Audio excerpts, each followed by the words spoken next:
narito ako umiibig. Laging tulala at ligalig. Heto na naman at halos di mapakali. Sa damdamin na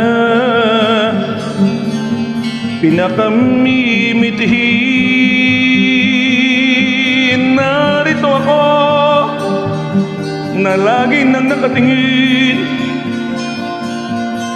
sa mga ulap at bituin.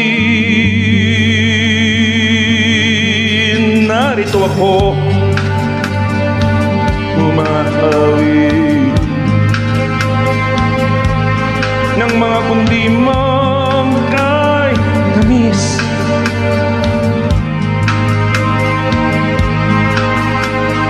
Napakatakas, lumilipad itong isip